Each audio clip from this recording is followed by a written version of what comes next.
प्रभु यीशु मसीह के मधुर और मीठे नाम में आज दिनांक 8 मई दिन शुक्रवार को आप सब श्रोताओं का हम हार्दिक स्वागत करते हैं। आज के दिन के लिए जो वचन है वो लिया गया है नीति वचन की पुस्तक उसका 21 अध्याय 31 पद। युद्ध के दिन के लिए घोड़े तैयार तो होता है परंतु जय यहोवा ही से मिलती है। प्रियो, एक बार मैं एक बुजुर्ग दंपति से मिला जो गरीबी में जी रहे थे, फिर भी वे प्रभु से बहुत प्रेम करते थे। उन्होंने न केवल अपने बच्चों को शिक्षा दी बल्कि उन्हें मसीह में विश्वास के साथ पाला पोसा। उस गरीब दंपति के 9 बच्चे थे। 9 बच्चों ने बड़े दुख के साथ शिक्षा प्राप्त की और जीवन में अच्छी तरह बस गए। प्रभु ने उनके जीवन को आशीषित बनाया और फिर माता पिता अच्छा भोजन, बढ़िया कपड़े और हर प्रकार की आर्थिक सहायता से तृप्त हुए।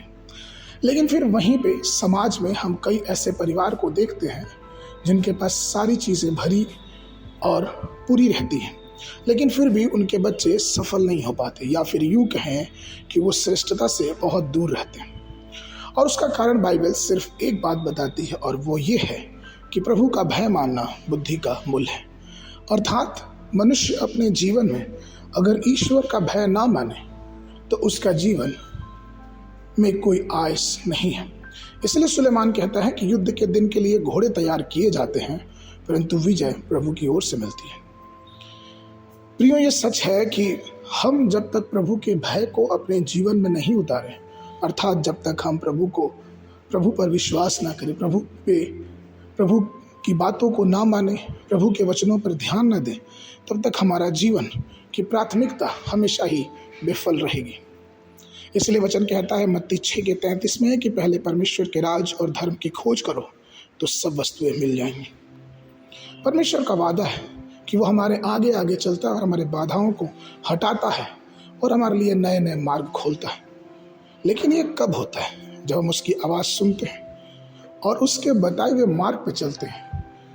और यहीं पर यह बात सिद्ध होती है कि उसका भय दिन प्रतिदिन के जीवन में हम मानते हैं। जब हम ईश्वर का भय मानते हैं तो परमेश्वर हमें जीवन से बढ़कर बनाता है। पहला कुरिन्थियों उसके 15:57 पद में ये बात पौलुस लिखते हैं कि परंतु परमेश्वर का धन्यवाद हो जो प्रभु यीशु मसीह के द्वारा हमें जयवंत करता है। इसलिए प्रियो, आइए हम प्रभु की बातों में उसके वचनों पे अपने आप को आगे बढ़ाते रहें। आगे के मनन के लिए भजन संगीता उसका 32 उसका 8 पद। मैं तुझे बुद्धि दूंगा और जिस मार्ग में तुझे चलना होगा उसमें तेरी अगुवाई करूंगा। मैं तुझ पर कृपा दृष्टि रखूंगा और सम्मति दिया करूंगा। बाइबल अध्ययन के लिए सुबह के समय दूसरा राजा उसका 4, 5, 6 अध्याय, संध्या के समय लूका रचित सुसमाचार उसका 24 अध्याय 36 पद से लेके 53 पद। परमेश्वर आप सबको आशीष देवे।